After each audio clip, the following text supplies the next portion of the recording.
এভাবে আমরা পুলসিরাত পার হব। পুলসিরাত জাহান্নামের উপরে রাখা একটি সেতু বা সাঁকো। এটা চুলের থেকেও চিকন এবং তরবারির থেকেও ধারালো হবে। পুলসিরাতের পথ হবে অত্যন্ত অন্ধকারাচ্ছন্ন। জাহান্নামের উপরে রাখা এই পুলসিরাত প্রত্যেকেই অতিক্রম করতে হবে। পুলসিরাত পার হবার সময়টি এমন কঠিন হবে যে তখন মানুষ তাদের আপনজনের কথাও ভুলে যাবে। সবার মুখেই জারি থাকবে, ইয়া নাফসি ইয়া নাফসি। হায়, আমার কি অবস্থা হবে। ফেরেশতারা আল্লাহর নির্দেশে পুলসিরাত দেখিয়ে দিয়ে বলবেন, এটা তোমাদের গন্তব্যে পৌঁছার পথ। এই পুল পেরিয়েই তোমাদের যেতে হবে। কিন্তু সবার জন্য পেরিয়ে যাওয়া সম্ভব হবে না। পাপী বান্দারা সেটাকে চুল থেকেও চিকন দেখতে পাবে। তাদের জন্য সেটি হবে অত্যন্ত ধারালো। নিচে থাকবে জাহান্নাম, দুই পাশে থাকবে তপ্ত লোহার শিকল। কোনো আলোর ব্যবস্থা থাকবে না।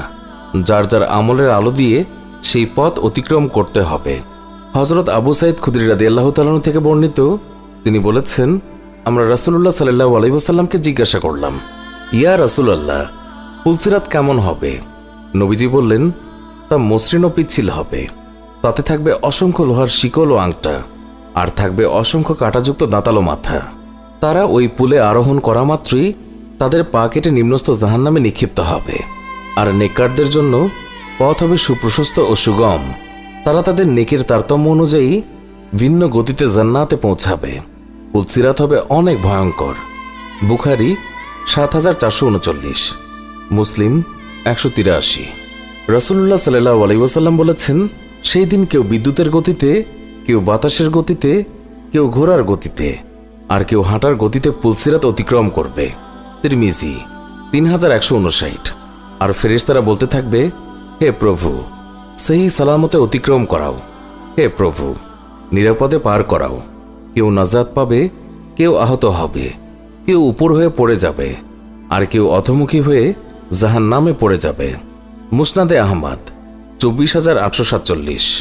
সবার শেষে যে পুলসিরাত অতিক্রম করবে তার ব্যাপারে হযরত ইবনে মাসউদ রাদিয়াল্লাহু তাআলা থেকে বর্ণিত, রাসূলুল্লাহ সাল্লাল্লাহু আলাইহি ওয়াসাল্লাম বলেছেন, অতঃপর তোমাদের সর্বশেষ ব্যক্তি পেটে ভর করে করে পুলসিরাত অতিক্রম করবে।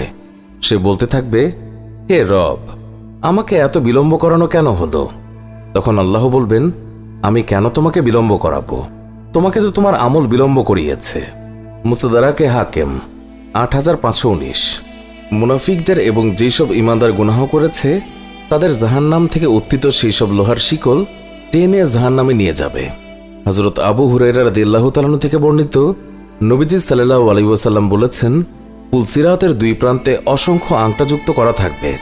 আল্লাহ যাকে আদেশ করবেন তাকেই সে টেনে ধরবে এবং জাহান্নামে ফেলে দেবে।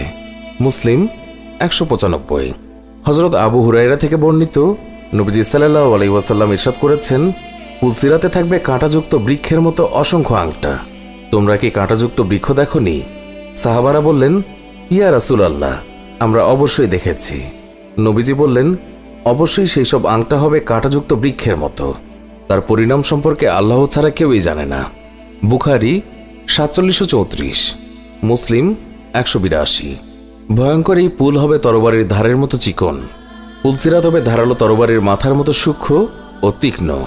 মুস্তাদরাকে হাকিম ৪/৬২৯। রাসূলুল্লাহ সাল্লাল্লাহু আলাইহি ওয়াসাল্লাম বলেছেন, হাসরের মাঠ থেকে রওনা হওয়ার সময় সবাইকে যার যার আমলনামা অনুযায়ী নূর দেয়া হবে। প্রত্যেকেই যার যার আমল অনুপাতে আলো পাবে। সবাইকে তাদের নূর পথ দেখিয়ে নিয়ে যাবে। মুসলিম ১৯১। কারো সামনে পাহাড় পরিমাণ নূর দেয়া হবে, কারো হাতে মশাল পরিমাণ নূর দেয়া হবে, কারো নূর হবে একটি বৃক্ষের পরিমাণ। এইভাবে সবচেয়ে কম নূর যাকে দেয়া হবে তার নূর হবে পায়ের একটা আঙ্গুলের মাথা পরিমাণ। একবার জ্বলবে আর একবার নিভে যাবে। যখন আলো জ্বলবে তখন পথ দেখবে, আর যখন নিভে যাবে তখন দাঁড়িয়ে থাকবে। মুস্তাদরাকে হাকিম ৩৪২৪। যাদের আমলের পরিমাণ বেশি তারা অতি দ্রুত চোখের পলকের মতো পুলসিরাত পার হয়ে যাবে, আর যার আমল যত কম তারা হামাগুড়ি দিয়ে পার হবে। আল্লাহ তাআলা বলেছেন, সেই দিন তুমি ঈমানদার পুরুষ এবং নারীদেরকে দেখতে পাবে তাদের সামনে ও ডান পাশে তাদের নূর ছোটাছুটি করছে। সেদিন মুনাফিক পুরুষ এবং নারীরা ঈমানদারদেরকে বলবে, তোমরা আমাদের জন্য একটু অপেক্ষা করো, তোমাদের নূর থেকে আমরা একটু নিয়ে নেই। তারা বলবে, তোমরা তোমাদের পেছনে ফিরে যাও এবং নূরের সন্ধান করো। সব মানুষকেই পুলসিরাতের সম্মুখীন হতে হবে। মুমিনরাই সম্মানের সঙ্গে দ্রুত গতিতে তা পার হতে পারবে। তারপর পর্যায়ক্রমে কর্ম অনুযায়ী পুলসিরাত পার হবে। আর যারা অবাধ্য, অবিশ্বাসী, তারা পুলসিরাত পার হতে পারবে না। তারাই হবে জান্নাত থেকে বঞ্চিত। আল্লাহ তাআলা